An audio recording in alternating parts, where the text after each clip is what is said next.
같이 보신 말씀은 잠언서 24장 23절로 34절까지의 말씀입니다. 한 목소리로 합독하시겠습니다. 이것도 지혜로운 자들의 말씀이라.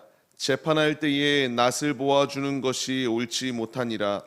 악인에게 내가 옳다 하는 자는 백성에게 저주를 받을 것이요 국민에게 미움을 받으려니와 오직 그를 견책하는 자는 기쁨을 얻을 것이요 또 좋은 복을 받으리라. 적당한 말로 대답함은 입맞춤과 같으니라. 내 일을 밖에서 다스리며 너를 위하여 밭에서 준비하고 그 후에 내 집을 세울지니라. 너는 까닭 없이 내 이웃을 쳐서 증인이 되지 말며 내 입술로 속이지 말지니라. 너는 그가 내게 행함같이 나도 그에게 행하여 그가 행한 대로 그 사람에게 갚겠다 말하지 말지니라. 내가 게으른 자의 밭과 지혜 없는 자의 포도원을 지나며 본즉 가시덤불이 그 전부에 퍼졌으며 그 지면이 거친 풀로 덮였고 돌담이 무너져 있기로 내가 보고 생각이 깊었고 내가 보고 훈계를 받았노라. 내가 좀 더 자자 좀 더 졸자 손을 모으고 좀 더 누워 있자니 내 빈궁이 강도같이 오며 내 곰핍이 군사같이 이르리라. 아멘. 할렐루야. 오늘도 예배의 자리 가운데 모이신 성도님들 주님의 이름으로 환영하고 축복합니다. 오늘 같이 나눈 말씀의 제목은 지혜자의 행동 강령이라는 말씀의 제목 가운데서 은혜를 나누려고 합니다.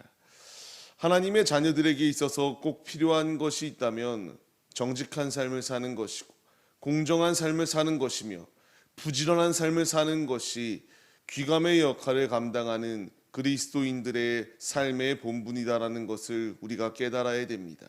근데 우리가 삶을 살아가다 보면은 우리가 그 순간에 위기가 닥쳤을 때에 이 위기를 극복하기 위해서 진실한 삶을 사는 것이 아니라 타협하는 모습들을 발견하게 됩니다.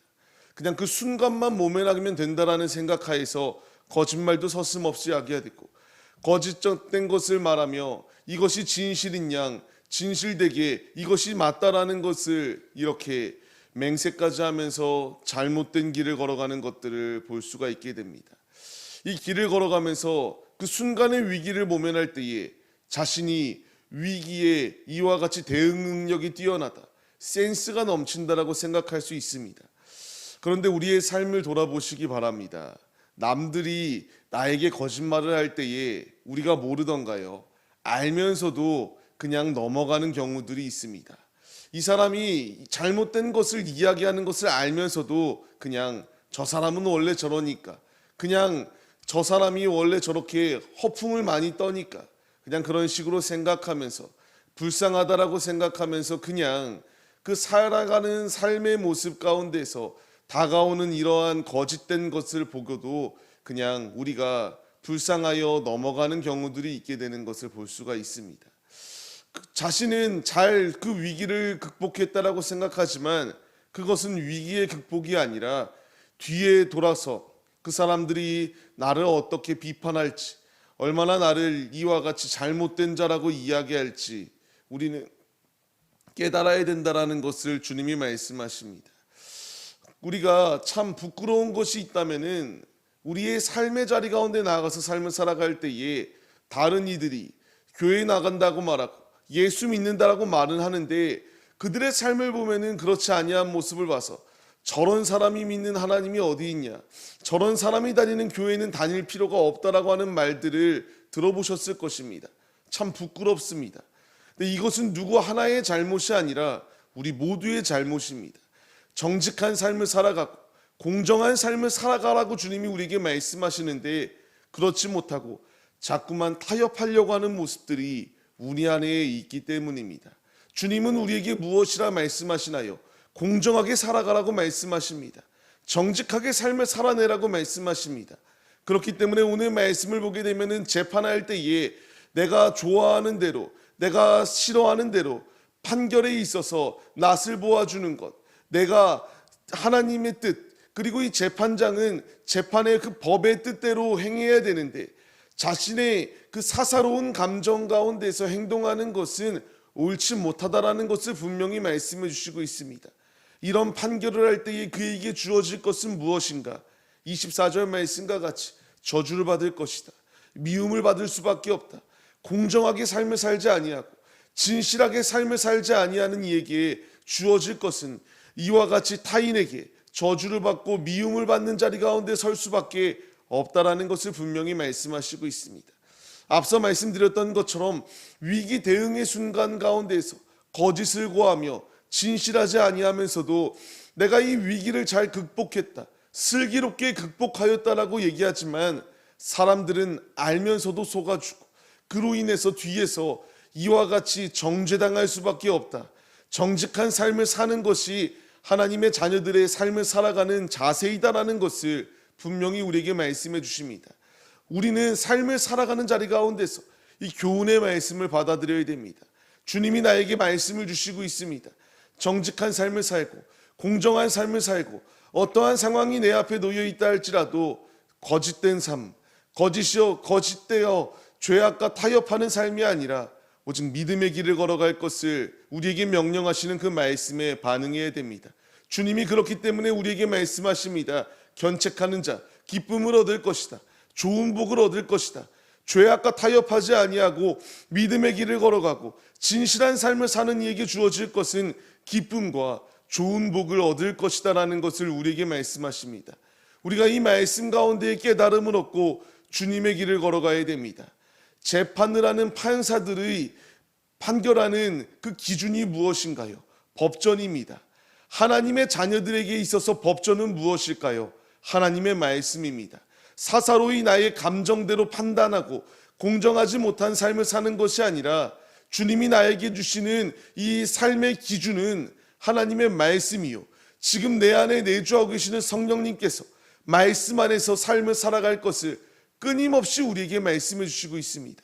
사사로운 나의 감정, 나의 안에 있는 이 불편한 모습들이 있다고 죄악과 타협하는 자리가 아니라 주님이 거듭 우리에게 말씀하유신과 같이 죄악된 것과 결합하지 말고 하나님의 말씀을 의지하고 정직한 삶, 공정한 삶, 올곧은 삶을 살아가 주님의 기쁨이 되고 나의 삶 가운데에 좋은 복을 누릴 것을 명령하시는 이 말씀 가운데에 깨달음을 얻는 자들이 되시기를 바랍니다. 주님이 그렇기 때문에 우리에게 사람을 좋게 하랴, 주님을 기쁘시게 하랴, 우리의 선택은 사람이 아니라 주님을 택하고 주님의 길을 걸어가는 것이 우리의 모습이 되어야 될 것을 말씀하십니다.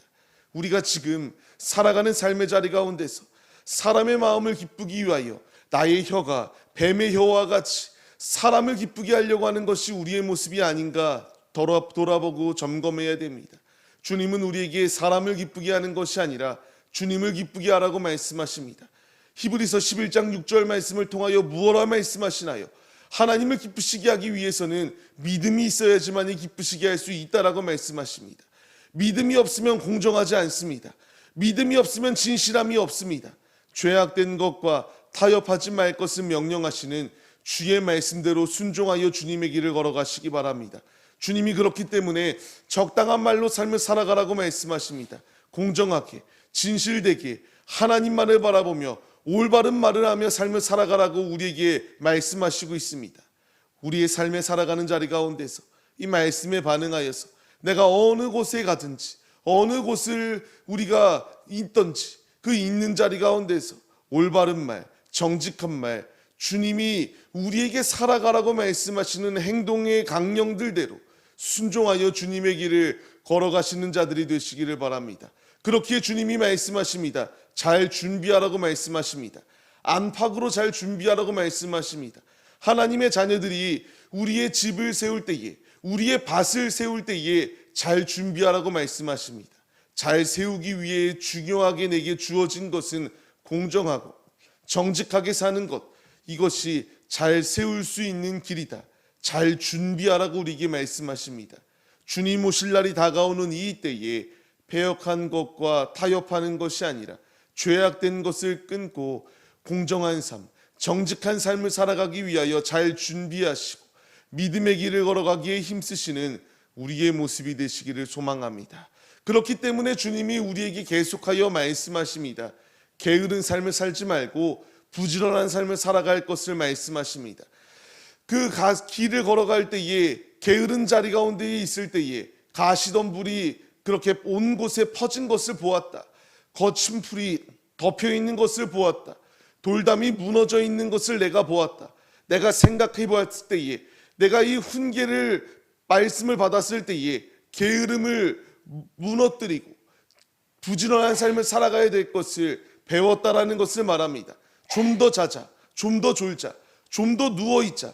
그 길의 끝은 빈궁이 강도같이 임하고 곰핍이 군사같이 임한다라는 것을 분명히 말씀하십니다. 달란트를 받았을 때에 게으른 종이 행동하였던 것은 무엇인가요? 그냥 밭에 숨겨놓았습니다. 그때의 주님의 그 징계하심, 책망하심이 무엇인가요? 악하고 게으른 종이다라고 책망하시며 심지 않은 데서 결코 나지 아니하고 해치지 아니한 데서 모으지 아니한다라는 것을 말씀하십니다.